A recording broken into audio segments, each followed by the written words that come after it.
안녕하세요, 장백TV입니다. 코로나 3단계가 굉장히 임박한 것 같아요. 아마 이 영상이 나갈 때쯤이면 3단계가 적용이 됐을 수도 있습니다. 이런 긴박한 상황에 그래도 굉장히 훈훈한 뉴스를 제가 접해가지고 이 이야기를 좀 드리려고 하는데요. 요즘 어떤 건물주들은 임대료를 할인하거나 면제를 해주는 경우들이 간간히 보이더라고요.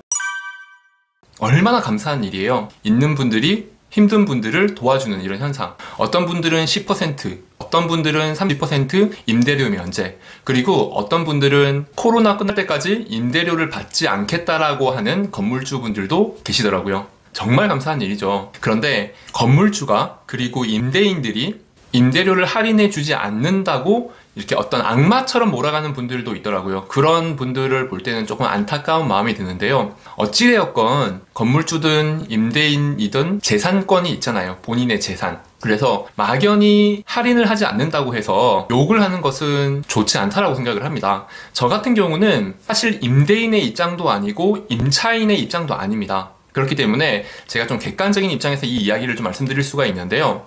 실제로 임대료를 낮추고 싶어도 낮추기가 굉장히 힘든 상황이 있다는 것을 이해할 필요가 있다고 생각을 해요.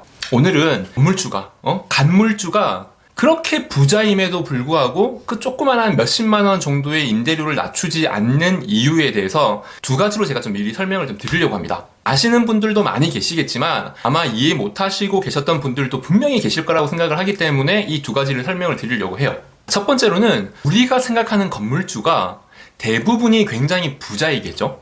몇십억에서 몇백억, 몇천억 가는 건물을 가지고 계신 분들은 굉장히 부자이겠지만은 분명히 우리가 생각하는 것만큼 부자가 아닌 건물주도 꽤나 많다는 거예요. 자, 예를 들어서 한 30억 가는 건물이 있다고 쳐요. 상가를 한 30억 정도 시세가 되는 건물을 가진 분이 계셨다고 치는데 그 건물을 가지고 있는 건물주가 온전히 그 건물을 내 재산으로 소유하고 있는 경우는 그렇게 많지는 않습니다. 대부분이 그런 건물을 처음 소유를 할 때 건물을 매입하기 위해서 대출을 받습니다. 은행권으로부터 대출을 받죠. 은행들은 그 건물의 시세를 파악을 한 다음에 얼마까지 대출을 해줄 수 있다라고 판단을 하는데 거의 최대가 90%라고 보시면 돼요. 그렇기 때문에 30억짜리 건물을 가지고 있다고 하더라도 최대 대출이 27억 원까지 은행 대출로 사신 분들이 있을 수 있다는 겁니다. 그래서 흔히 그런 건물주들은 야, 이 건물 내 건물 아니야, 은행 거야, 이런 농담들도 되게 많이 하잖아요. 그러면 30억 건물을 가지고 있는데 27억이 대출이라고 하더라도 최소한 3억 이상의 자산이 있다는 것 아니냐. 물론 없는 분들이 많이 계시기 때문에 3억도 적은 돈은 아닙니다. 하지만 3억 원을 현금으로 가지고 계신 분과 30억짜리 건물 중에 27억을 대출을 받고 3억 원이 들어가 있는 분은 입장 차이가 굉장히 커요. 마음의 여유가 생길 수가 없습니다. 그 이유가 뭐냐면 이자 때문이죠. 당연한 이야기입니다. 27억의 은행에 대출을 받았다 그러면 물론 금리가 요즘 많이 떨어지긴 했지만 대출 이자를 대략 한 2.5%라고 생각을 할게요. 17억에 2.5%면 내가 매년 내야 하는 대출 이자가 얼마 정도 되죠? 6,750만 원입니다. 물론 건물주들은 내 상가를 임대를 하고 임차인으로부터 월세를 받죠. 그 월세를 가지고 은행 대출 이자를 감당을 하는데 만약에 극단적인 예로 30억짜리 건물을 가졌지만은 임차인이 지금 한 명도 안 들어왔어요. 내가 여기 임대를 내놨는데 지금처럼 어려운 시기에 카페를 한다는 사람, 떡볶이집을 한다는 사람, 치킨집을 한다는 사람이 아무도 안 들어왔어요. 그러면 아까 말씀드린 연 6,750만 원에 대한 이자를 온전히 내가 감당을 해야 되는 겁니다. 극단적인 예로 말이죠. 그러다 보니까 그렇게 대출을 많이 끌어다가 매입한 건물에 대한 건물주는 마음의 여유가 없을 수밖에 없어요. 그것뿐만이 아니죠. 대출 이자라고 하는 것은 빌린 돈에 대한 이자일 뿐이고 그거 이외에도 재산세라는 것을 매년 내야 되죠. 이 재산세라는 것은 건물주가 숨만 쉬고 아무것도 하지 않아도 매년 나가는 돈입니다. 그러다 보니까 그 건물주가 내가 생각하는 것만큼 그렇게 여유가 있는 게 아니죠. 어쩌면 임차인과 크게 어떤 입장 차이가 없을 수도 있어요. 굉장히 힘들게 건물을 꾸려나가는 분들도 있을 수 있다는 거예요. 첫 번째는 생각보다 은행의 이자에 대한 부분이 건물주가 굉장히 많이 부담스러워할 수 있다는 이야기였는데요. 이거는 사실 웬만한 분들은 다 이해를 하고 있는 부분이죠. 굳이 제가 설명을 안 드리더라도 아마 다들 알고 계실 거라고 생각을 합니다. 그런데 두 번째 이야기는 아마 모르시는 분들이 조금 있더라고요. 쉽게 한 30만 원 정도의 월세를 낮춰달라. 내가 만약에 한 100만 원 월세를 내고 있는데 한 30만 원만 낮춰달라라고 이야기하는 것이 건물주에게는 그 30만 원으로 끝나지가 않고요. 한 10억 원 정도의 부담으로 느껴지는 상황이 될 수가 있다는 것. 이것도 임차인 분들도 아실 필요는 있어요. 제가 다시 말씀드리지만 제가 말씀드리는 입장은 저는 어차피 임대인도 아니고 임차인도 아닙니다. 사무실을 가지고 있고 월세를 주고 있지 않고 누군가에게 세를 주고 있지도 않습니다. 그렇기 때문에 중립적인 입장에서 말씀을 드릴 수가 있지만 단순히 이 정보에 대한 부분만 공유하고 싶어서 이 영상을 찍는 거고요. 자, 어떻게 내가 월세를 30만 원 정도 낮춰달라고 하는 것이 건물주에게는 한 10억 정도의 부담으로 갈 수가 있는가?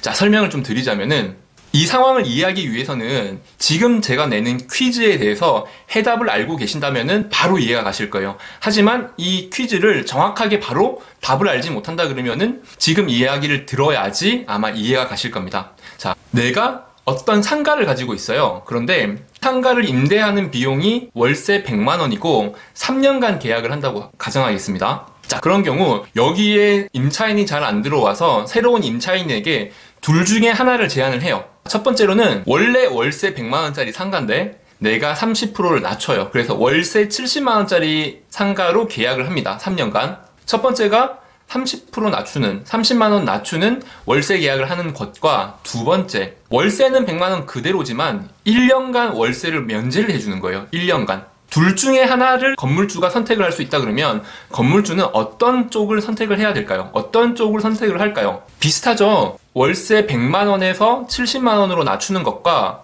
월세 100만 원 중에서 3년 계약을 할 때 1년을 면제를 해주는 것. 건물주 입장에서는 1년을 면제해주는 것보다 월세 30만 원 낮추는 게 훨씬 더 유리하죠. 3%나 유리합니다. 월세 100만 원짜리를 70만 원으로 낮추는 것은 30%를 할인을 해주는 거지만 월세 100만 원짜리 3년 계약에 1년을 면제하는 것은 33%를 할인을 해주는 거잖아요. 그러면 건물주 입장에서는 30%만 할인을 해주는 게 훨씬 더 유리하지만 절대 그렇게 선택하지 않을 거예요. 건물주는 30% 할인을 하는 것보다 월세 1년을 면제를 해주는 게 훨씬 더 유리합니다. 만약에 임대를 한다면 당연히 그렇게 해야 되고요. 건물주의 입장에서는 왜 그럴까요? 그것은 바로 건물의 시세 때문에 그래요. 건물을 가진 것은 언젠가 그 건물을 누군가에게 매도할 수도 있는 거잖아요. 팔 수도 있는 거잖아요. 그러면 내가 산 가격에, 내가 만약에 30억에 이 건물을 샀다 그러면 30억에 되팔 수 있을지 없을지, 또는 40억, 50억 더 받을지, 30억에 샀지만 30억도 못 받을지는 건물주도 몰라요. 근데 건물의 시세라는 것은 어떻게 매겨지는지 아세요? 바로 월세로 계산이 됩니다. 내가 이 상가를 가지고 있는데 월 들어오는 월세가 얼마 정도가 되는가에 따라서 건물의 가격이 달라져요. 그러다 보니까 어떤 상가가 여러 군데가 있어요. 거기에서 들어오는 총 월세가 600만 원이라고 가정을 할게요. 그런데 600만 원 월세에 어떠한 상가가 30% 낮춰달라고 요구를 했을 때 그 상가만 낮춰줄 수 있을까요? 금방 소문이 날 수가 있는데 모든 상가들이 동등한 공평한 요구를 하겠죠. 그래서 전체 상가들이 30%를 낮춘다 그러면 600만 원에 30%면 월세가 얼마 정도 되죠? 420만 원으로 떨어집니다. 그렇게 월세가 30%가 떨어지면 그 건물의 시세는 단순 계산을 했을 때 30%가 떨어지는 거예요.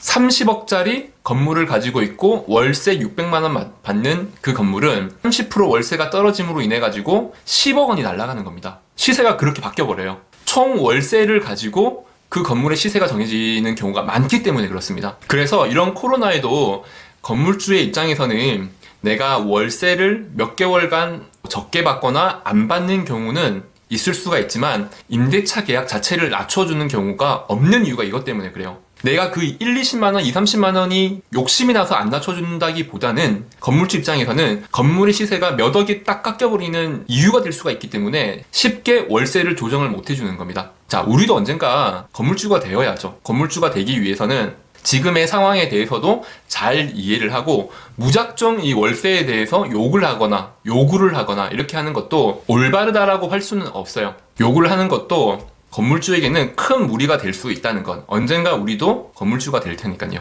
이해할 필요가 있다라고 생각합니다. 이상 장백TV였습니다.